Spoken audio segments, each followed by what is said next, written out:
Welcome back to the Sports Source, man. We talk right up to the break here and right through it. All right, this segment brought to you by Southeast Termite and Pest Control. Their new, more powerful mosquito treatments put the kibosh on the dangerous Aedes breed. Aedes, that's it, Aedes breed of mosquito. Now, those are the ones that are just the devils that carry Zika, dengue, yellow fever. They're the ones that bite you in the daytime, very aggressive. Kill them. Call Southeast Termite and Pest Control. Kill those suckers, blood suckers. I hate mosquitoes. I've always hated mosquitoes. I'm a big pacifist when it comes to animals, except mosquitoes. Kill them. Southeast Termite and Pest Control. They're the Dirty Harry of pest control. I use them. You should too. All right. Vols, a top 15 team. What the what? ESPN first put this ranking out in February. Now they've updated it, and the SEC network tweeted about it this past week, and you see Tennessee, according to ESPN's FPI ranking, and if you've heard me rail against ESPN's nonsense computer rankings before, you already know my view on this one.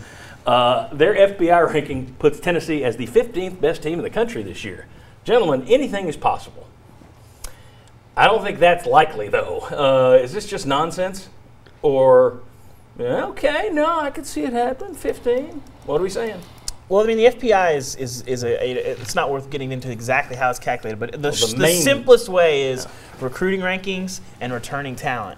And so I think, we're not going to get into a Butch Jones bash fest, but 15th, that's where the Tennessee program should be. And the lack of development that you've seen in the program and where the program is now, that's sort of the gap. Because they have a ton of, 17 starters coming back from a team. You should feel pretty good.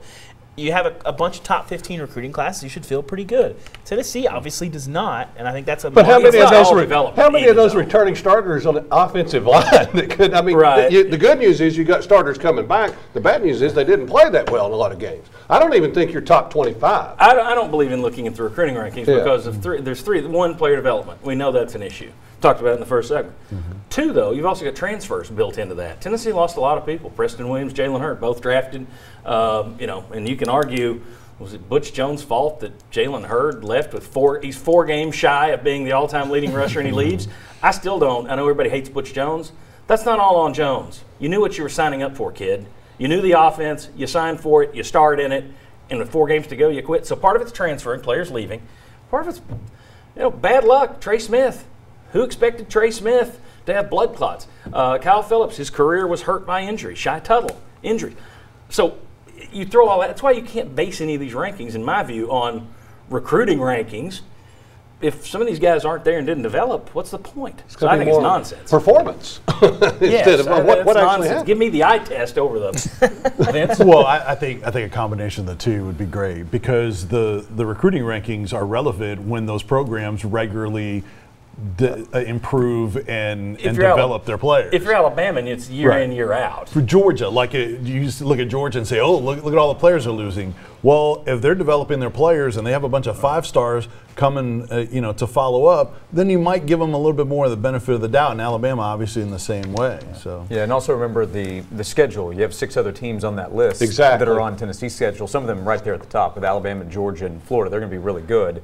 Now, can you win some of those games against Mississippi State, South Carolina, Missouri, which are right there around you? Maybe you win 1 or 2. If you win 3, you've made a big jump. If you go 1-2, 2-1, you've improved, but you're not going to be number 15. All right, quickly. Yeah, I was just going to say, you're going to see other publications come out that just look at returning starters, and they're going to do the same thing. And Phil that hype is big going on that. Yeah, that hype is going to grow. And there's other flawed teams around them. Just saying, I'm not saying they'll be 15, but you could poke holes in some other teams around them as well. I think they'll improve. I said that at the end of the year, I think they're going to improve. I think Jeremy Pruitt will be a better coach in year 2. I think all first-year coaches have to learn, so I think he'll be better. I think their schedule is easier than it was last year. Mm-hmm. But the idea that they're going to be 15th in the country, I'm sorry, I don't think that's fair to Jeremy Pruitt for anybody to set that as the expectation. All right, very quickly now. The NCAA this week tweaked the targeting penalty, the much reviled targeting penalty, although I will say it has worked in a lot of ways. You see less of the kill shots these days, and that was the goal.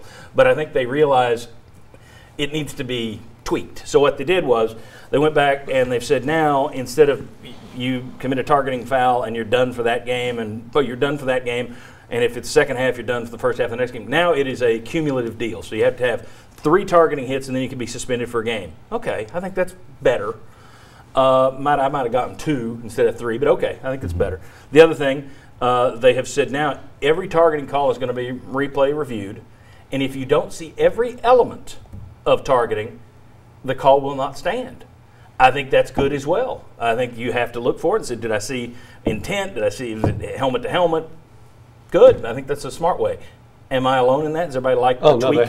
They had to do something because so many of these are full speed in the blink of an eye where the defensive player cannot pull up. And they just happen to have to be a collision. But if it is, enforce it, but you were losing too many players for what didn't seem to be targeting. Quick yay or nay, does everybody like it? Or I'm surprised they walked it back considering all the lawsuits with head injuries. I never thought we'd ever see any legislation about headshots being walked back, but I think fans will like it. I don't know if universities will if they get another lawsuit, Yay, like it, and if you do it after 3, I think then it can change the habits and you find out whether guys are playing the game differently and not leading with their helmet, which is the intent of the rule. See, and I would do it after 2 instead of 3. 3 gives you, that's too many kill shots. 2, you start learning your lesson with the suspension, in my view. But still, I think it's better than what you had. Josh, yay or nay? Yeah, I'm a yay on walking it back. Okay, very good.